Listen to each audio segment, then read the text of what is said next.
Okay, karibu katika siku ya leo, siku ya pekee, siku ya kutafakari na siku ya maombi pia.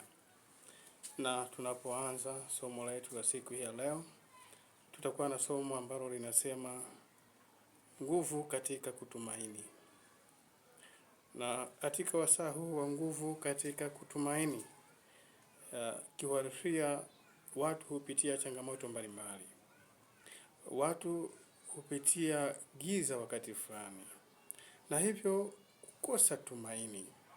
Lakini leo nitakupatia mambo kadhaa machache kwa ajili ya kukutia nguvu wewe msikilizaji na wewe mtazamaji mwenzangu. Siku hii nimetamani sana niguse vitu ambavyo wakati fulani huenda hujavielewa katika mapito unayoyapitia, katika maisha ambayo unayaishi. Na kwa hivyo ninatamani sana ukinisikiliza na ukaangalia kile ambacho tunachoenda kukifanya, lakini mwisho wa haya tutakuwa na maombi maalum. Somo letu linasema nguvu katika kutumaini. Watu wengi wameishi katika ulimwengu huu, na hasa tunahitaji kutafakari watu kadhaa, na hasa tutamwangalia Daudi, lakini pia tutamwangalia Ayubu. Hebu tuombe. Baba yetu na Mungu wetu wa mbinguni, asante kwa ajili ya masaa haya pekee. Asante kuturejesha tena katika wasaa huu wa kutafakari neno lako.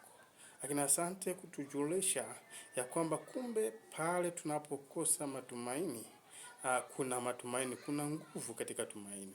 Hebu tunapotafakari neno lako hili, kuna nguvu katika tumaini, utupatie nguvu, utupatie uelewa, na hatimaye tukaweze kusimama.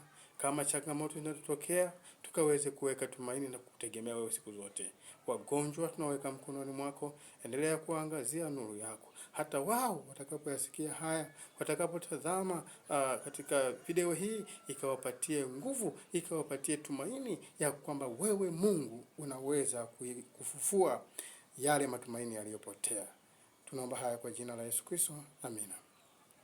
Katika kile kitabu cha Zaburi ya 44 ya Zaburi 44 na fungu lile la 6, neno la Bwana linasema, maana sitautumainia upinde wangu, wala upanga wangu hautaniokoa. Wala sitautumainia upinde wangu, wala upanga wangu hautaniokoa. Huyu ni Daudi. Daudi ambaye alipitia changamoto mbalimbali. Daudi ambaye alitoka kwenye maisha ya chini na hatimaye kuja kuwa mfalme. Lakini haikuwa rahisi kwa Daudi kuweza kuwa mfalme. Kumbuka ni mtoto wa mwisho katika familia ya Yese. Na ukumbuke wakati Mungu anaanza kumfanya Daudi awe mfalme, kuna njia zilitumika ibidi azipitie. Na hivyo tunatambua kile ambacho Mungu alikifanya kupitia nabii Samueli. Na hivyo pia tunatambua kile ambacho Mungu alimwambia Samueli aende kwa Yese kumtafuta huyu Daudi. Lakini tunaona mwanzo wake, tunaona vita anayopitia kati ya yeye na Sauli baada ya Mungu kumkataa Sauli. Lakini pamoja na hayo yote, roho ya Mungu ilikuwa juu ya Daudi. Pamoja na kwamba roho ya Mungu ilikuwa juu ya Daudi, ziko changamoto ambazo alizipitia, lakini bado aliendelea kumtegemea Mungu, bado aliendelea kumtumainia Mungu, na hatimaye akaja kuwa mfalme. Hii inatufundisha ya kwamba katika safari ya maisha, hii inatufundisha ya kwamba katika mapito tunayoyapita, hii inatufundisha ya kwamba katika giza tunalokutana nalo mbele yetu, hatupaswi kukata tamaa, maana Mungu kuna jambo anatuandalia.